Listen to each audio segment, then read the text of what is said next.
bastante. E por último, né, a gente treina para jogar. A questão da preparação, falar um pouco da preparação para o jogo, né, e aprendi bastante com isso com o Stefano, né, mas também aprendi bastante quando trabalhava na base, com todos os profissionais que eu trabalhei lá, eu estava no juvenil e gostava de conversar, dar um exemplo, com a Ana, que era técnica do Mirim, do pré-Mirim. Gostava de falar, quando era do infantil, gostava de falar com o Biro, que era o técnico do juvenil, então, do infanto.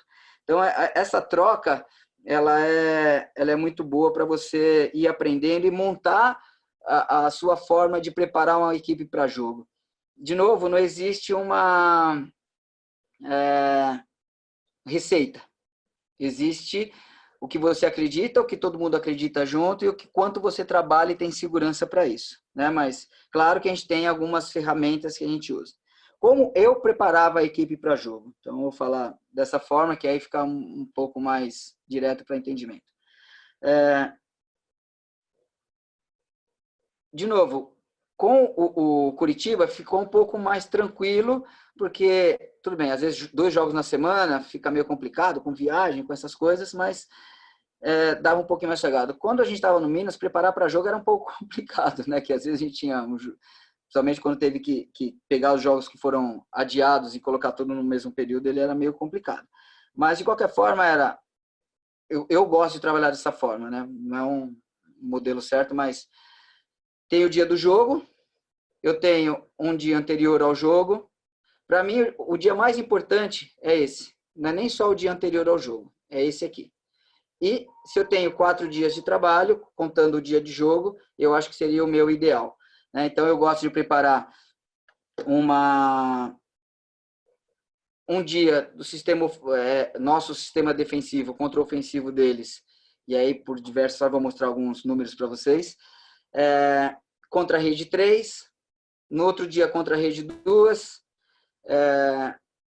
no último dia, alguns detalhes dessas duas coisas e sempre trabalhando em final dos treinos aqui, os side-outs específicos, fazendo às vezes 2 redes aqui, às vezes 3, dependendo como estão as meninas, como você tem de descanso, depende muito do seu calendário, periodização, planejamento.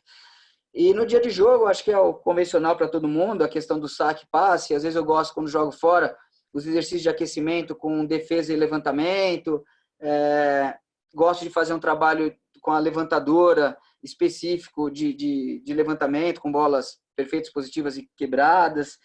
Então, isso depende muito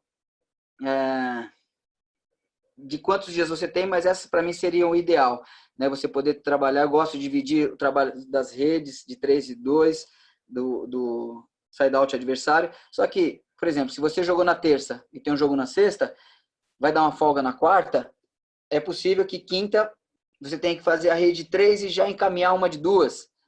Ou na quinta, você tem que viajar de manhã, você está meio cansado, você faz um mix de algumas coisas.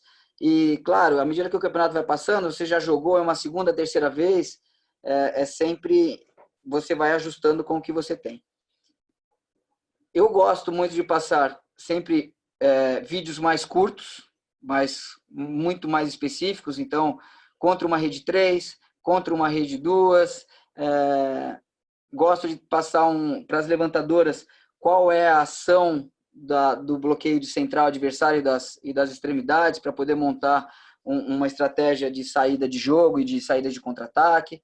Então, é mais ou menos isso, que não foge muito, acho que, dos outros, mas a ideia que eu tenho é sempre um máximo de intensidade, máximo próximo da situação real de jogo, ao invés de ficar por muito tempo, com volume muito grande, né? Como eu estou falando aqui, acho que estou falando coisas que vocês realmente já sabem, mas a ideia é muito pouco, veloz, intenso e o mais importante, que entenda.